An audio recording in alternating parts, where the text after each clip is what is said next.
not be used to fund health care for illegal immigrants.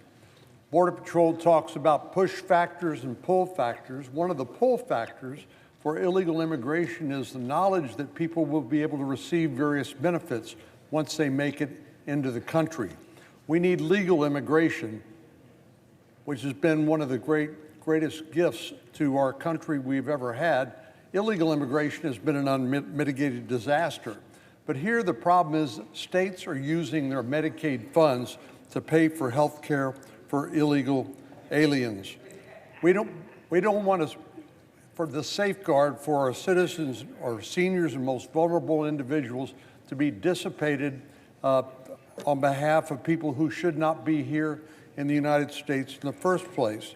It's only common sense to reduce federal funding to states and provide state-based Medicaid dollars for illegal immigrants. At least we should be able to agree on reducing federal funding for state to provide Medicaid to criminal aliens convicted or charged with sex offenses, human trafficking, domestic or child abuse, murder or manslaughter, or child pornography. Senator's time's expired.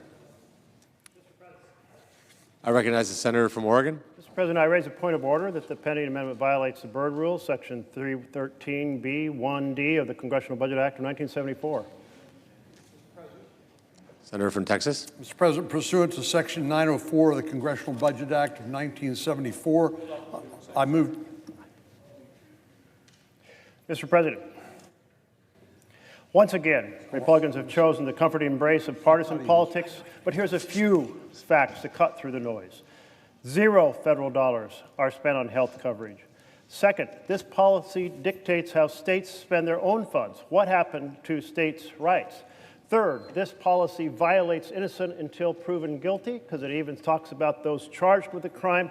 But most importantly, what this amendment says is that if one person, despite state law, through a bureaucratic mistake, is receiving funds, then the whole state pays the price and has their rate on expanded Medicaid changed from 90% to 80%. This is a backdoor for 41 states, which includes the majority of Republican states, to reduce the federal match from 90% to 80%, with huge, huge impact on the coverage of individuals across this country.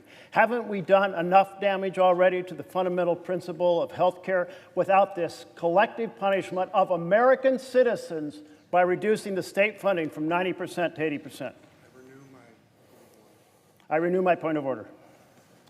Mr. President. Senator from Texas. Pursuant to Section 904 of the Congressional Budget Act of 1974, I move to waive and ask for the yeas and nays.